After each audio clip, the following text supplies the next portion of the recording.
اگر جلوس کرنا بدعت کہلائے گا، صحابہ کے زمانے میں نہیں تھا، تابعین کے زمانے میں نہیں تھا، حضور کے زمانے میں نہیں تھا، ائمہ کے زمانے میں نہیں تھا، مان لیا نہیں تھا نہیں تھا نہیں تھا، بتایا روزے والا وہ بھی صحابہ نے نہیں کیا. جی تو یہ اس طرح کی باتیں جو ہیں یہ غلط ہیں. بعض احکامات جو ہیں آخری حد ان کی اباحت کی ہوتی ہے.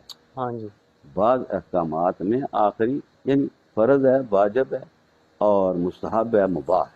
تو مباح کا آخری درجہ ہوتا ہے. جی تو اباحت میں ہر کوئی اپنے طور پر اس چیز کو لے سکتا ہے. جی اس کو شریعت کے ساتھ جوڑ کے بڑے سخت احکامات لگانا یہ غلط. محب اپنے محبوب کی اطاعت کرتا ہے، اصل نبی کی اطاعت ہے.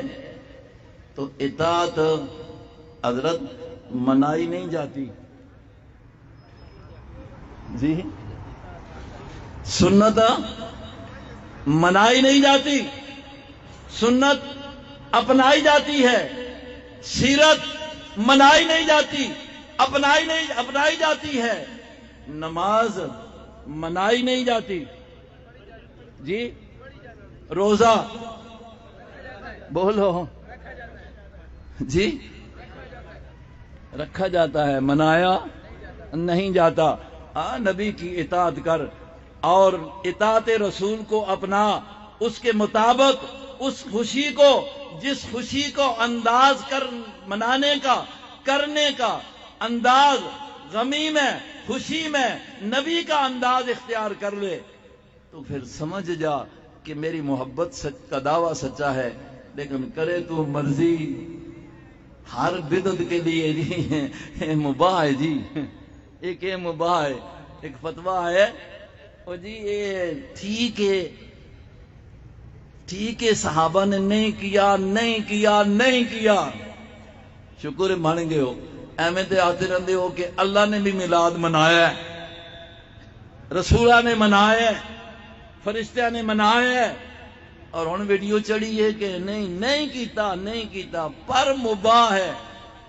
یار بڑی اچھی گل ہے، اگر مباح کا حکم بھی تو لوگوں کو بتا دے. ادھر تو کہتا ہے کہ جو میلاد مناتا نہیں یہ گستاخ ہے، یہ عشق کی علامت ہے. ادھر کہتا ہے مباح کا حکم بتائے نا تو حکم میں ہی بتا دیتا ہوں. اتنے پر تو آگے ہے کہ یہ مباح ہے. مباح کا معنی یہ ہے کرو نہ ثواب نہ گناہ.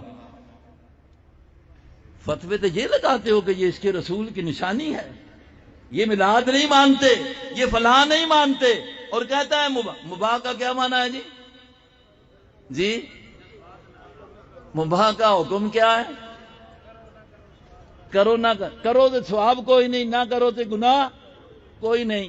اگر یہ اپنے لوگوں کو یہ بتا دیا جائے، جس علامے نے یہ ویڈیو چڑھائی ہے، تو ہم کہیں گے کہ پھر پتہ چل جائے گا کہ پھر تمہیں یہ لوگ اتنے پیسے کہاں دیتے ہیں.